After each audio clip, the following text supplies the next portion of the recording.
मैं सृष्टि मुखर्जी दरभंगा से और मेरे साथ मेरे बच्चे यहाँ जो कि अभी क्राफ्ट वर्क में मेरी मदद कर रहे हैं और सीख भी रहे हैं।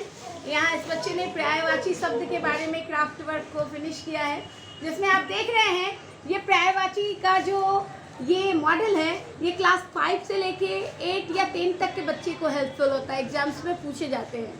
तो ये पर्यायवाची शब्द का यहाँ शेप बनाया हुआ है। जैसे यहाँ कृष्ण है पर्यायवाची, तो इसका पर्यायवाची क्या क्या है? तो गोपाल, मोहन, श्याम, माधव। पर्यायवाची क्या होता है? तो जो एक शब्द के अनेक शब्द होते हैं उन्हें हम कहते हैं हिंदी में पर्यायवाची। तो यहाँ आप देख रहे हैं मछली, मछली को हम मीन भी कहते हैं, मत्स्य भी कहते हैं और मकर भी कहते हैं। उसी प्रकार तोता, तोता को हम सुग्गा कहते हैं, सुआ कहते हैं और कीर कहते हैं। उसी प्रकार आनंद, आनंद को हर्ष, सुख, उल्लास और सोम ये भी कहते हैं। तितली, तितली को हम फतिंगा, तितली, कीट भी कहते हैं। उसी प्रकार यहाँ है आँख, आँख का मतलब होता है नयन, नेत्र, चक्षु।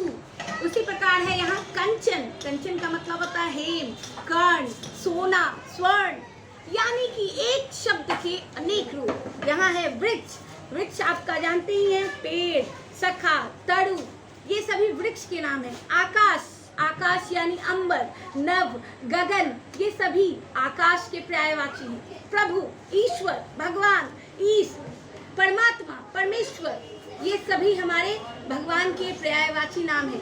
उसी प्रकार आभूषण, आभूषण के साथ हमारा क्या है? अलंकार, भूषण, गहना, जेवर, ये इसके क्या है? पर्यायवाची हैं।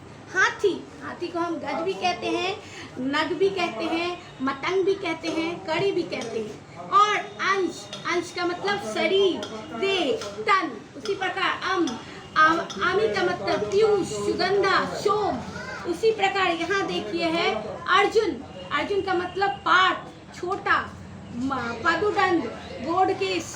उसी प्रकार आग, सामने से हटिए बेटा, इस तरफ आ जाइए। आग, आग को हम कहते हैं अग्नि, अनल, दहन, पावक, हतु, हुतनाश। इसी प्रकार यहाँ पर आप आ जाइए, यहाँ है अतिथि, अतिथि का मतलब होता है मेहमान, पाहुन। उसके बाद है हाथ, हाथ को कहते हैं हस्त, भुजा, कर। यानी कि ये हमारा पर्यायवाची है और पर्यायवाची शब्द को जानेंगे तो हमारा हिंदी बहुत ज़्यादा संतुष्ट होगा, समृद्ध होगा, अच्छा होगा। तो बच्चे को इस प्रकार की गतिविधि कराकर अगर हम विद्यालय में पढ़ाते हैं तो वो दिन दूर नहीं है कि हमारे बच्चे के पास शब्दों का बहुत सारा भंडार होगा और बच्चे पढ़ाई में भी मन लगाएंगे। क्योंकि देखिए ना, मेरे साथ मेरे बच्चे हैं और यही बच्चे सारा काम करते हैं और इनको इसी से बहुत कुछ जानते भी हैं। यानी करके सीखना, learning by doing, play way method, खेल खेल में सीखना, यही वो सीखने के उद्देश्य के अंतर्गत आज हमने पर्यायवाची का ये एक TLM बनाया है। अब अगला काम भी आपको दिखाते हैं। धन्यवाद।